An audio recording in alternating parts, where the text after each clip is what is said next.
The committee issued these subpoenas to these four top aides. I wonder, what is, based on your reporting, what does it reveal about what these advisors may have known about January 6th and the president's mindset? And also, what role might President Trump himself have played in inciting this insurrection? Well, this is the big question. And what we found in our reporting is there are real connections that these people have to the insurrection and the mentality behind the insurrection, particularly Steve Bannon, who was talking to Trump, as we report in some detail, and saying some things that we can't say on the air about how central it was. Well, you're best. Well, I mean, we've talked a lot about this as we reported it out. Not use the not bad use words. the expletives on this wonderful program where Yamiche is terrific. And I think Bannon was clearly part of this process ahead of January 6th. We always have this image now of President Trump watching television on January 6th idly as the insurrection unfolds. What Woodward and I found in this reporting process is what really matters for us, and now it seems for the January 6th committee, is what was going on in the days before.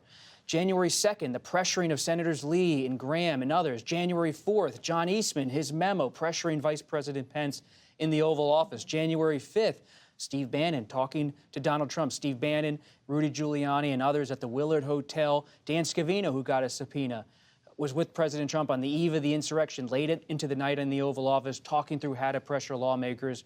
And so the reason they cited this book in the subpoena documents is they realized there are people who know a lot about what President Trump was doing at the time, and that story still has to be told in a bigger way.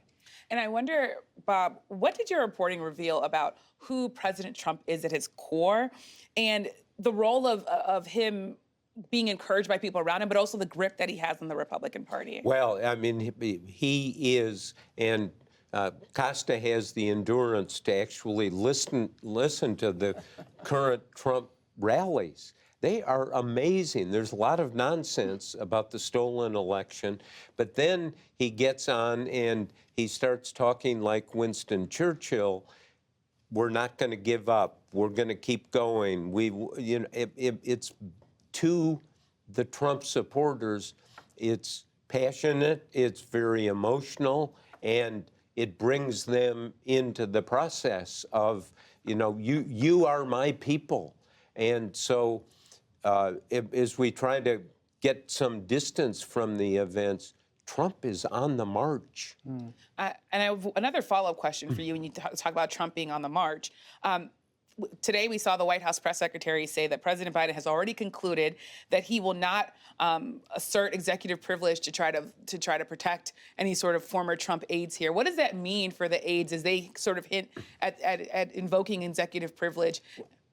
Well, anything can happen with this, but in the past, what has occurred is the president will say, oh, yeah, I'm going to turn over all the documents and all the material from my predecessor, and then the White House lawyers get in there and say, okay, you do that, then there's going to be your successor who will release material about you, and they say, oh, yeah, well, maybe we aren't going to go down that road. Now, we will see, but the January 6th committee in the House deserves a lot of credit for going about this meticulously.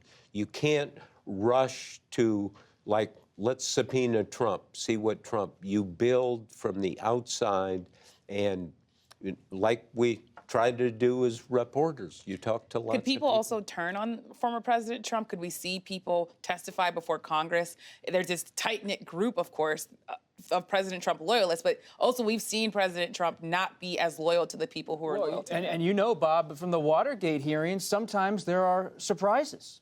Always surprises, and big ones. And, we're going to see, and we need to be patient. Not only the January 6th committee, but the Justice Department is investigating this. Have charged 600 people. Who are those people? Who brought them all together? Who were the operational managers? What will kill off something like this, frankly, is impatience. trying to rush to judgment.